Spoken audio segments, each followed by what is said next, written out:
Hi, this is Timothy Liu, and I am sitting here in the stacks of Poet's House, which I'm super excited is going to reopen at the end of the year.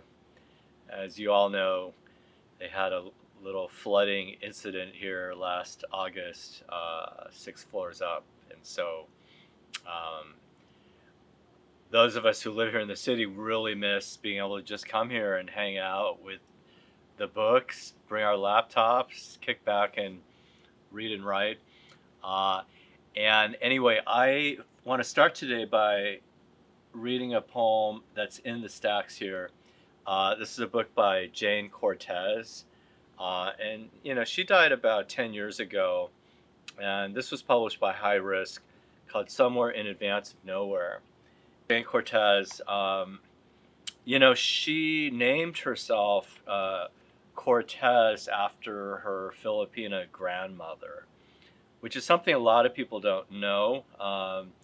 She's very famous activist black poet. She's married to the jazz musician Ornette Coleman, and they have a son who is a jazz musician.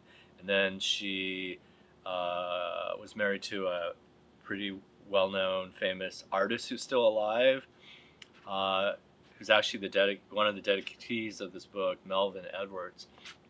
And anyways, she's like a secret. I return to her work often to just get revved up, and you'll hear definitely the influence of jazz structures and improv in this poem. She also had a jazz combo and made a lot of recordings. You can see some of them on YouTube.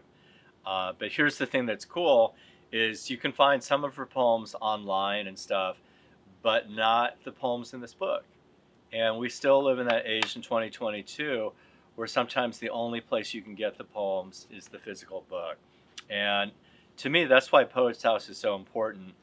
It's one thing to know what you're looking for and try to find it online and stuff like that, but it's another thing to just spend hours and hours and hours, wandering these shelves, pulling out books, and discovering secrets, buried treasures. So this is Jayne Cortez's poem, Those New York City Pigeons.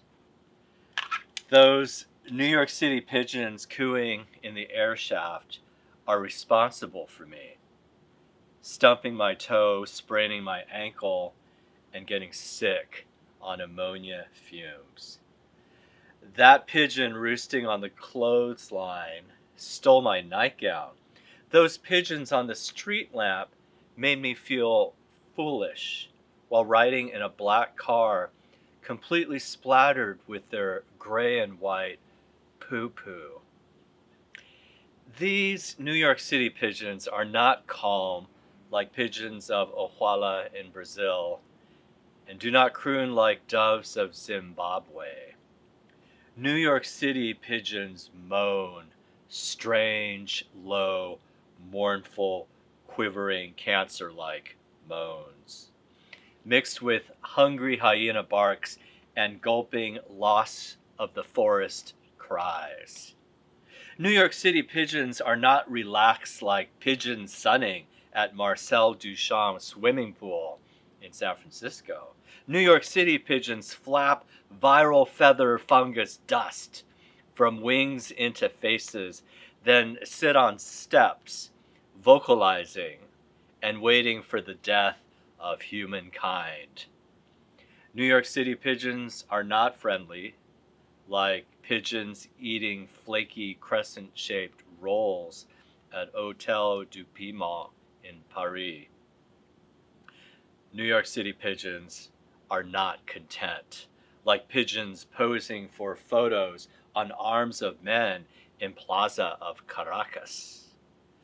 New York City pigeons will lounge on ledges and murmur profanity all day, will fight for fucking space in the mating season, shit on air conditioners, and wipe their asses on windows, while big cockroaches suck sucrets in the dark.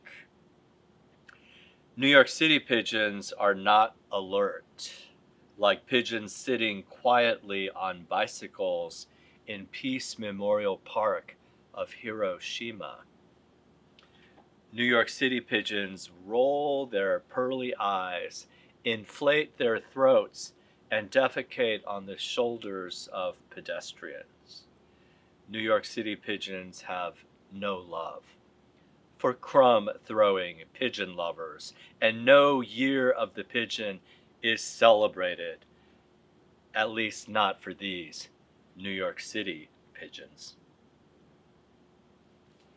So that's Jayne Cortez, right?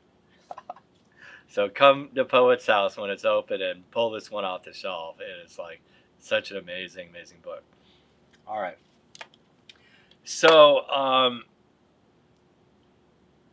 have you written a pigeon poem lately?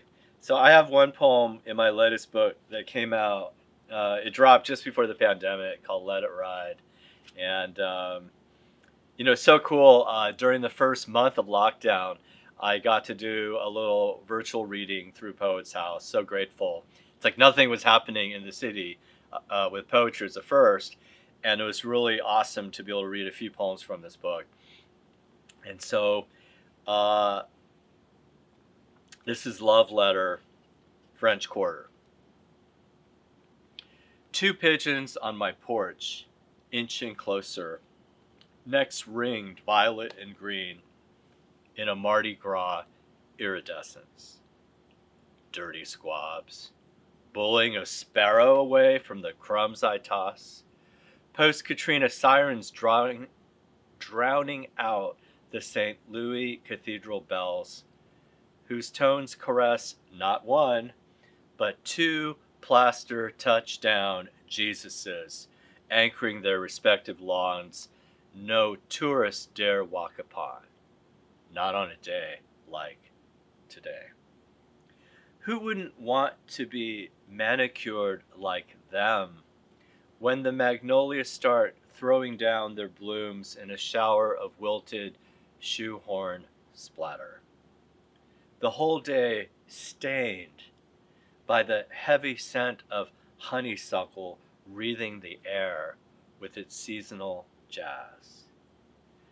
Makeshift hucksters sauntering through alleys looking for a handout I don't have, only a glance of sweet malaise, my sawdust throat humming a tune that has no name. I was reminded the other night, this is like decades ago, I had given a reading at the Poetry Project in St. Mark's across town. And afterwards, we all met up at this bar that everyone went through to on St. Mark's Place. I think it was called the Grassroots, if I'm remembering correctly. And just before I entered, Leanne Brown was standing outside, and she had been at the reading. And as I turned the street corner to walk into the bar, she just said to me, "A lot of birds in your poems." And I took that as the highest compliment in some strange way.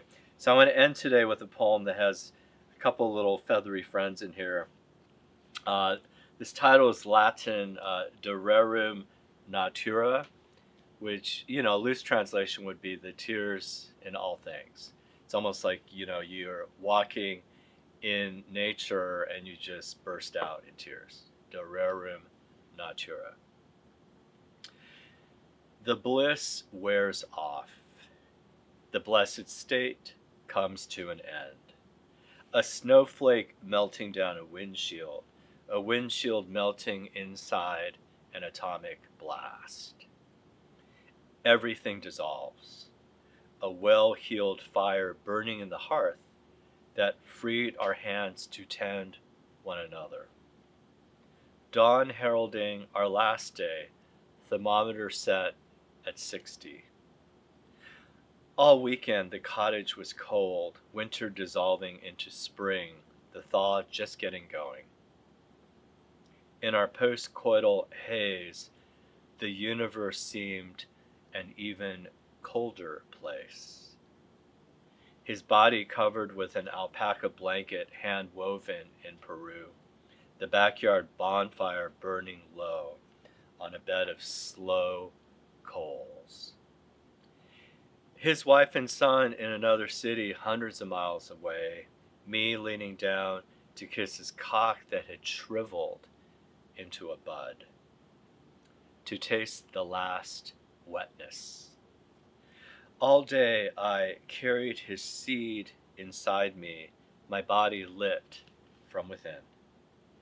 Not like a Giotto angel, stronger than that, more raw, like a woodpecker spearing grubs in a lightning-struck pine, knocking hammered echoes through the woods. Our minds attuned to sound alone, to quickening breaths, one likeness leading to another. A vodka flask in a glove box drained to the dregs.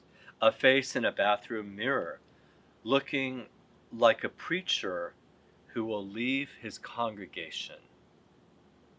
As the hours grow heavier, more fragrant, the mercury rising up to 70. All those years, desiring and resisting, resisting and desiring, he says. What world are we even walking in? A cardinal flits by in a blaze of color, looking for its mate. The welcome crash, song by song, bird by bird, soon to be buried under the sky's open vault. Thank you for listening. Thank you for tuning in. Please come to Poet's House when the doors reopen, and have a wonderful